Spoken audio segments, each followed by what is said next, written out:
Bulletz Gotti. This video right here, I want to talk about the whole Drake, Kendrick Lamar beef and how it's really, to be honest, an industry beef. Shout out to J. Cole, because I want to give J. Cole his flowers.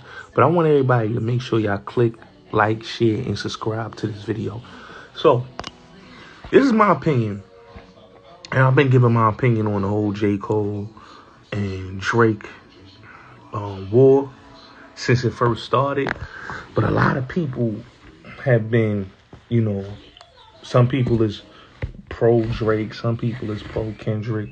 My thing is this, right? The industry basically funded this whole beef, right? For people to get back into hip hop. Because you have to remember, last year, there was no #1 albums, right? And no even #1 singles either, too, right? So you got an industry that got no #1 albums, no #1 singles. Everybody is basically, searching for a hit. And then you got Drake and you got Kendrick, that's two of the top tier artists at the Universal Records. So, Drake don't got a beef. Kendrick comes out of nowhere and does a whole diss on him. Disses him on Future and Metro Boomin record, and then out of nowhere, the whole beef just pop off.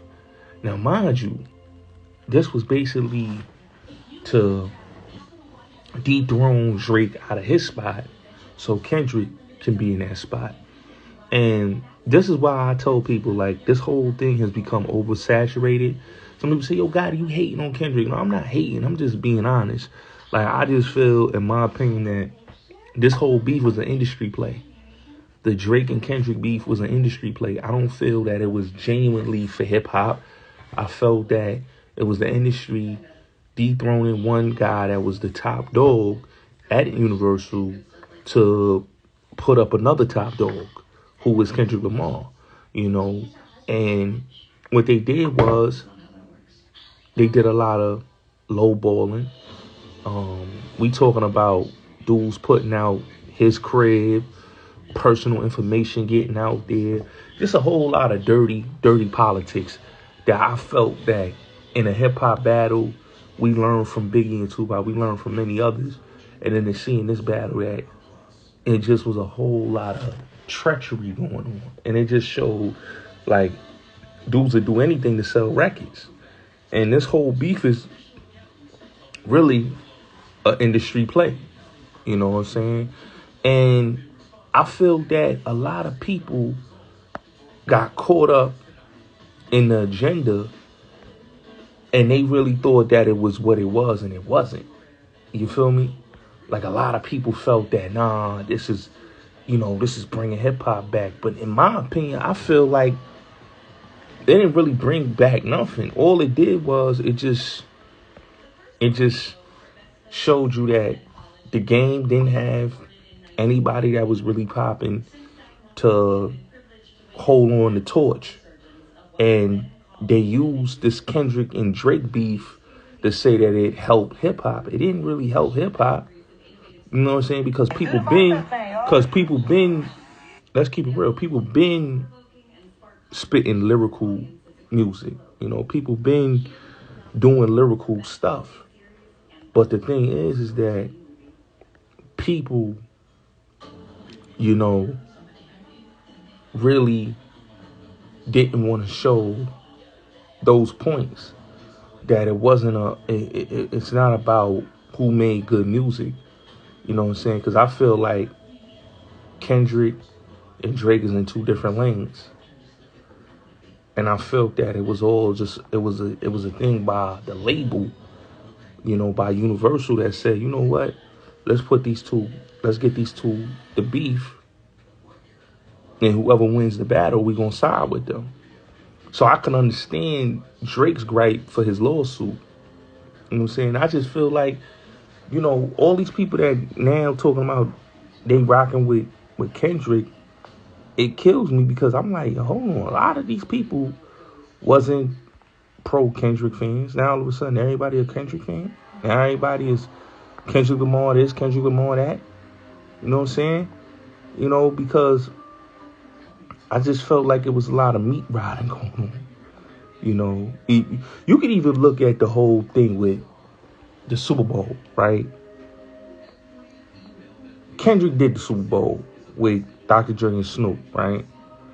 Then he does the Super Bowl again. Like, knowing that it's going to be in New Orleans, you know, the home of Lil Wayne.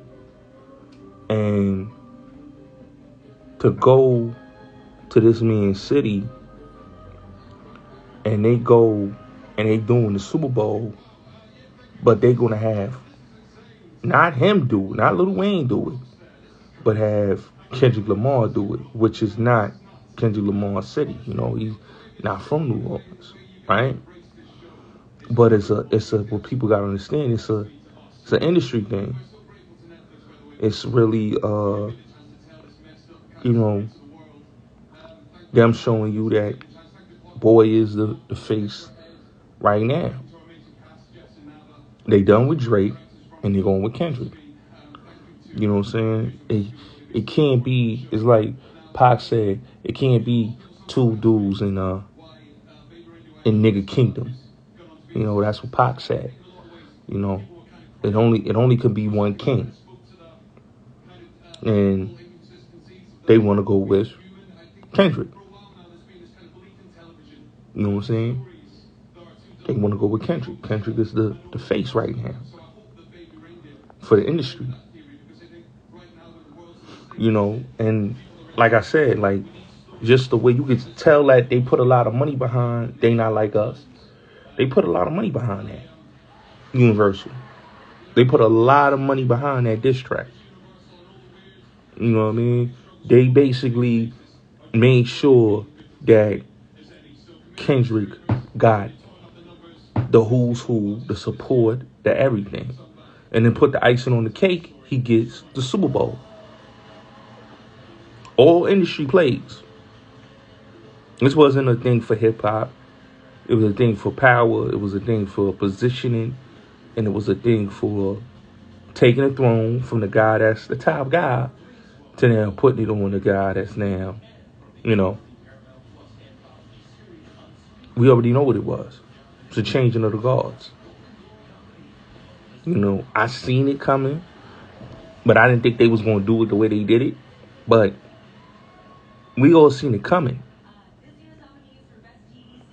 You know, and then when they did it, it's like, you know, people, it's surprise.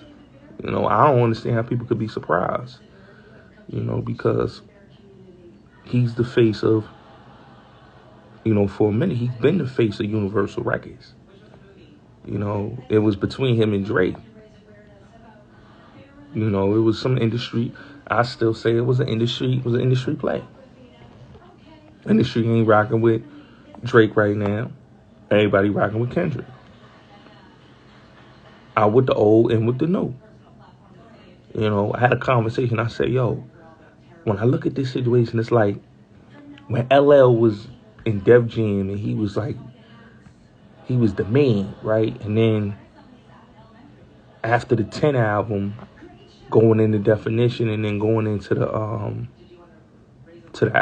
the last album, Tall Smith and X13, you saw the shift, you know what I'm saying?